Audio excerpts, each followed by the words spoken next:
Yes, I am. I thanks, of course, I thank for all the organization of Change to Twin and the Imagine Resource for the organizing this event. And it's very interesting, of course, just to be with, to see persons with whom we have started years ago. I mean, this transformation that was, of course, a question mark, and still now it's moving. Technically, I mean, I'm focused on, and I was focused on the cloud manufacturing that then evolved into digital twin and architecture of digital twin and edge in order just to have a digital twin as operational, in operational side, which is a challenge, but we have TT Tech here that is strongly involved in the edge situation. The other interesting thing that I have I took some notes from the previous speakers, because it's interesting the fact that we have with us, I mean, also Peter from the Digital Twin Consortium. It's 3 years or probably more that I also work in US, in Chicago. And because I was connecting in a way or moving also the American side, or let's say, it's very hard to say, but let's say the institutions in US that they were working on digital transformation were mostly has been called industrial internet. There are only 3 phases in industrial revolution: internet and industrial internet. So we had this industrial internet consortium, and then from that consortium came Digital Twin Consortium. And it's interesting to see the different approaches that there are, and they also have emerged today. The first thing that I just took some note is that it's a question regarding why SMEs are not following the digital innovation, because usually SMEs are very strong in innovation, even in process innovation, but they source innovation. And the question, because it's a transformation, it's digital transformation. Sometimes it comes in my mind what happened, for instance, in the world when all the Romans, there has been the switch from using the Roman. Something has happened. Roman numbers into the Arabic numbers. So the world outside was always the same, but was this paradigm? What shift? What was the shift? So again, this is the same. While now we have information in bits. Probably they will come also in the future something that is not anymore 1 or 0, but something in the middle, coming quantum computing. But by the way, shifting from having everything available in a code 0, 1, what is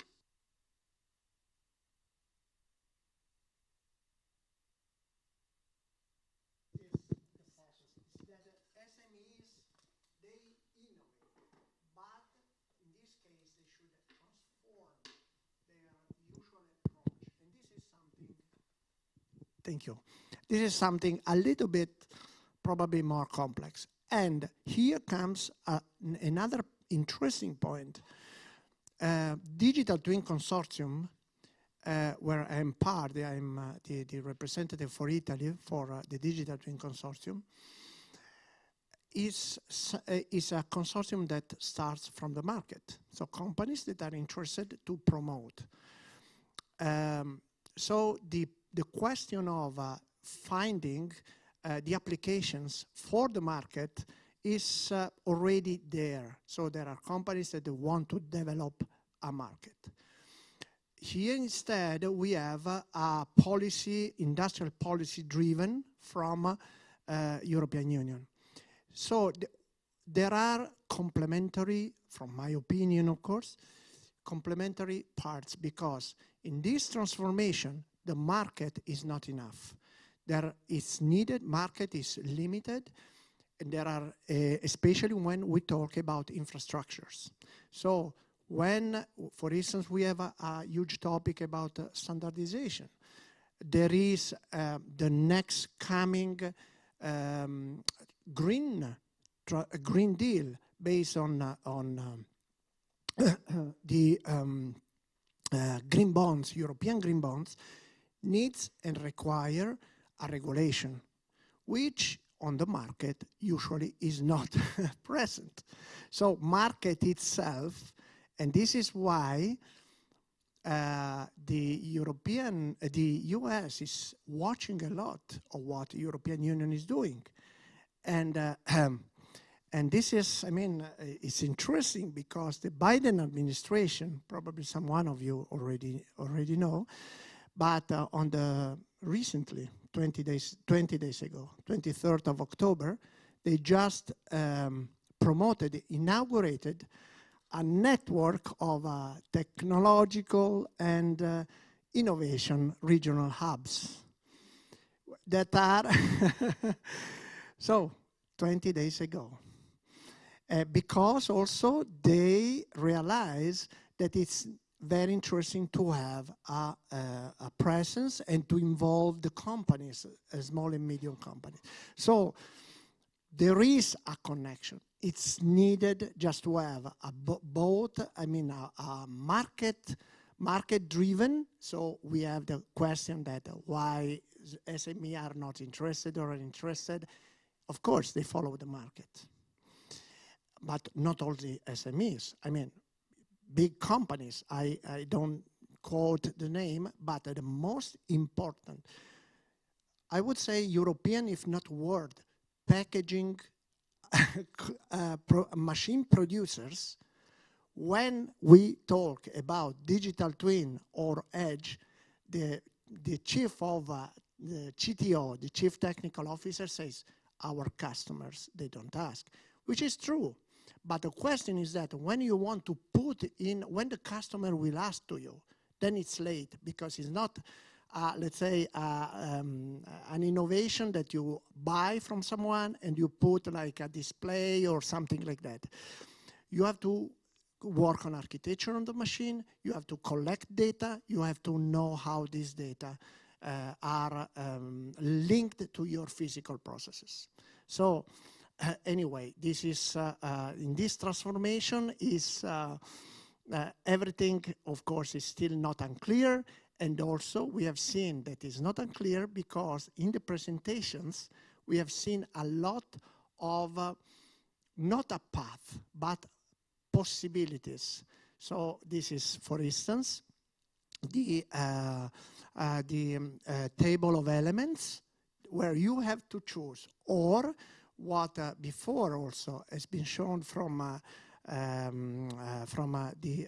other, I mean, from Linz Mechatronic Center, also different path that can be chosen. So it's something that is, let's say, very liquid. And this is, I mean, now very quick. I will go very quick. So let me check if how it works. I think that I did something, of course, bad.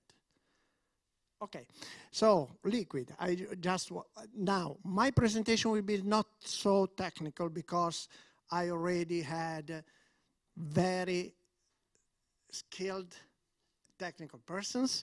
My presentation will be more oriented on where we are, I mean, moving, and in order for that, how to create business models and what to propose at the companies. And I just steal some terminology from the sociologist, Bauman, that, I mean, we probably, every one of us knows about the liquid society or liquid modernity. And it's interesting because he says that the modernity comes, I mean, when space and time has been separated from the daily, so they can be measured and separated from the daily experience. And the modernity is to use time because space is not compressible. So in order just to move across space, I will go to the, let's say, to a concrete, let's say, examples, but in order to move across space, we cannot compress space. We have to accelerate time for crossing. And this is, I mean, what is the postmodern attitude, and Bauman with the liquid modernity, this is what he said. And here we have our guy, very famous, I mean, Porter, with the value chains. And the value chains is positional strategy. Again, space. I have to be in a space, take a space, and in this space I can create value. So the value is a creation. Value creation is through how I cross fast and efficient a space, which is in this case a space, which kind of spaces. Here it's just an introductory space, and then I will go again. This is industry, we can use it as industry 2.0. Taxes that have to go from one point to another point. And there is a market, there is a request, and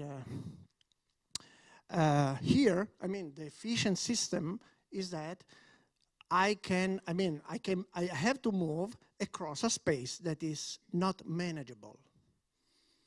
And this was the Industry 2.4. Industry 3.4, what did?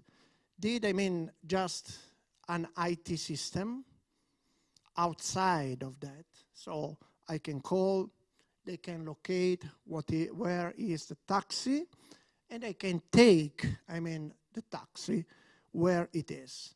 Anyway, space remains as it is. This is the 3.4. So we have a centralized IT for a more efficient management of complexity.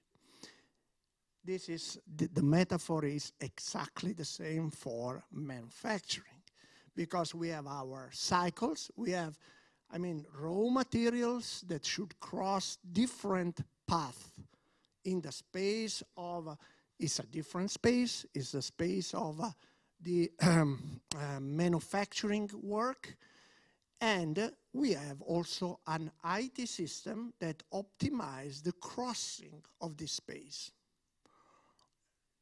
We are still in the Industry 3.0. So space was not compressible. We could only manage the complexity and reduce time. But okay, we have here the two basic forces that generated the change. I mean, it's the Moore law and the Metcalfe law that just shifted the growth of this economy from the linear growth of Industry 3.0 to an exponential growth. Here it was what happened. Now, thanks to the Moore law and Metcalfe law, we have in our computer, in our phone, we have this is the Moore law, we have a computational capacity that, as we know, before was not possible. Thanks to the Metcalfe law, everything is connected, okay? So, thanks to these two things, we have the possibility to compress the space that before was not possible. Because I have in my, and this is Uber, the first. So I have in my computer, in my phone, I have the space and what is happening there. So I can work also there on the space. And what happens in this case? In this case, it happens that we have not anymore the value creation is positional because space was not compressible And so we have the value chain. Now we have a value field. So it's like, so when I take, there is a movement of taxi, constant movement of molecules. If you want to take, I mean, the examples of liquid and solid, is constantly moving.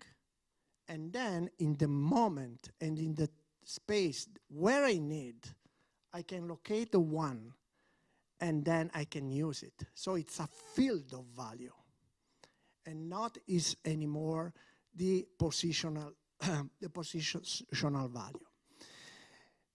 Okay, what has this to do with us, with the future, how we can use? Okay, let's go. Okay, this is, for instance, what is changing. If most of us are engineers, so we know that the value chain, where a transmission of value or thermic movement, which was the convention. So nothing was in movement, but the value was positional. Instead, a liquid situation, taxis that are constantly moving, or, of course, the platform economy that will come, and using data in an instantaneous way in order to satisfy some customers. In this case, we have a turbulent flow, which is, as we know, it gives, it transmits the heat more efficient way. Not efficient, but fast. Not efficient, but fast. There is a lot of loss respected to that, but it's really faster. Here it is, one of the 4 projects of Digital Twin that I was just following this project. And we have, this project is a company that is packaging machine manufacturers for wrapping the pallet. And the process was exactly like, the usual path space. So the pallet arrives and the machine wraps it, and it has no visibility where you have to go, the pallet. So we connected that with the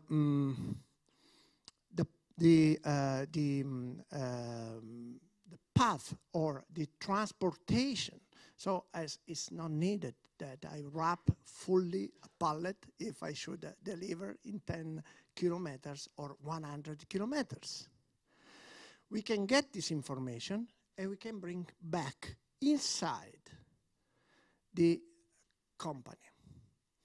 So we extend the range of the operation. And we need the digital twin in this case. So we create a digital twin inside of the wrapped pallet, and when the machine, this is not yet finished, the project, but it's an ambitious project that is moving with this company, with the support also of the nerve edge.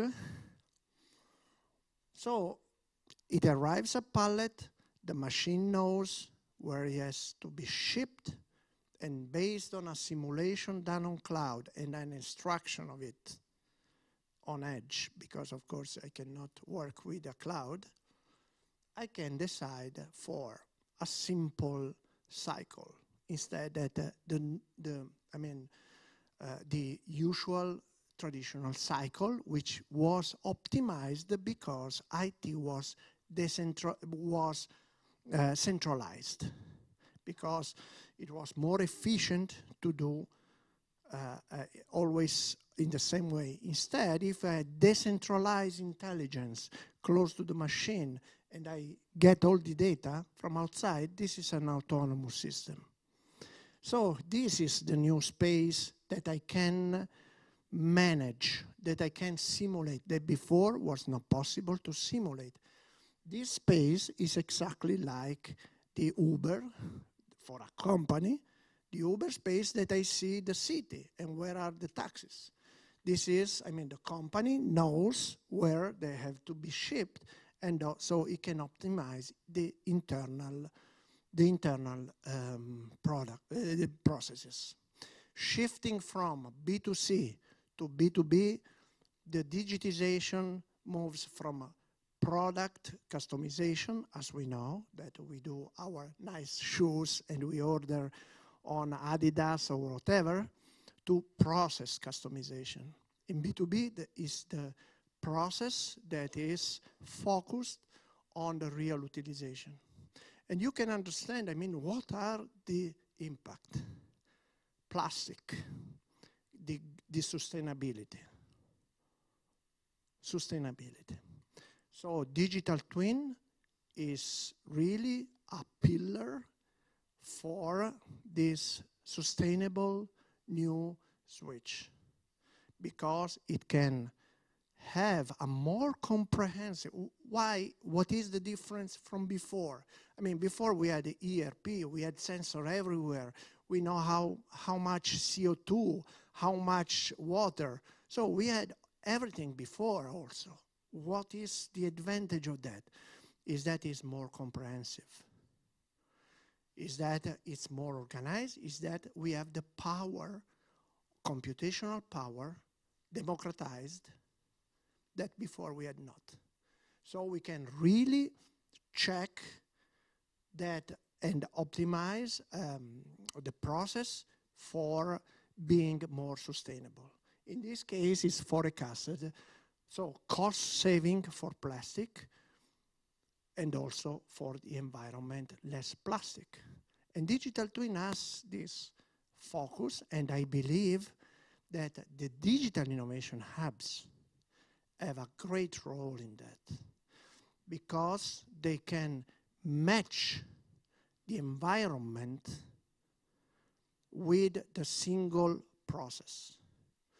Because if I have a paper mill and there is water and there is another city close to the paper mill, I have the possibility to propose a digital twin to the paper mill and check that they may use a new process founded from European green bonds, because it saves CO2 and it saves water. But at the same time, as a digital innovation hub, I know that also there is utilization of water from somebody other. So I can put step by step and brick by brick, I mean, all these pieces together. So interoperability that comes, especially this is very important for the approach of Digital Twin Consortium is important. So here, again, there is an open space. It's open the space. And if we want still remain in the first, let's say, approach, which is sociologic approach of Bauman and the big narratives, now we have that simulations and answers are the new narrative of the physical phenomenon. And as has been told before talking about digital twin, we should define what is the physical twin. So they come together as a particle that, I mean, is particle and the antiparticle together. And first we have to decide what is our physical twin, and then we can, of course, have our digital twin.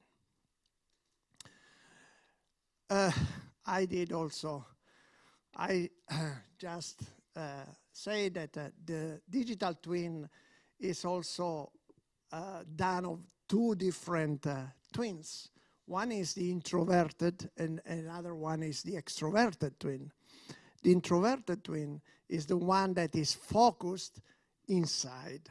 Is introverted, it controls all the process inside. The extroverted instead is want to interact with the outside. And this is the basis of the of course they are interrelated, but the extroverted twin is the one that is inside the green transition, of course. Oh, it works. The other, so I have a lot of, let's say, the slides, and I thank Julie because I was very late in all this presentation, but by the way, the other pillar, from one side there is digital twin allowed from huge computational capacity. The other pillar is what is called software-defined automation. It means that all this PLC, all this level, they are under replacement. Not completely is not possible, and it's not useful to replace a PLC with a piece of software, but it's very useful. And once that we have a code that can replace a PLC, and then the PLC will have another function together, then we have a new architecture of the automation, because we will have the coherence of all the automation which is done from sensors and actuators. The coherence of all the system will be not anymore inside, which is in the SCADA on the ERP, but it will be outside on the digital twin. So there will be outside the digital twin, and then decentralized, very close to the sensor and the actuators, there will be the autonomy, there will be some local artificial intelligence. We had a very interesting talk about the quantity and the type of artificial intelligence that should be peripheral, very close to the process. And okay, this is something that comes from Flavio Bonomi, that is the father of the fog computing, and these are, I mean, some proposed expectation, but TT Tech is moving forward in this direction. So these are, I mean, the pyramid about having some replacement of the hardware with software. And this was what happened in Cisco with the replace of the hardware gateways. This is why Cisco is so interested. So, and this is software-defined automation, as you see, AWS. So, who is that is pushing this software-defined automation, replacing the PLC and the control? Are the cloud companies where they started also the digital transformation. And AWS, and this is 15 of November 2023, SPS Nuremberg. It is. I mean, so they are AWS, Google Cloud is doing exactly the same. They are moving in this direction. So I skip this this other thing. Oh, okay, I finished practically. Yes, because one thing I had the slide that instead I introduced before about the other new process that also it is the Department of Trade of US is implementing a similar network as we in Europe are doing. And we have, I mean, the pillars of that here. Thank you.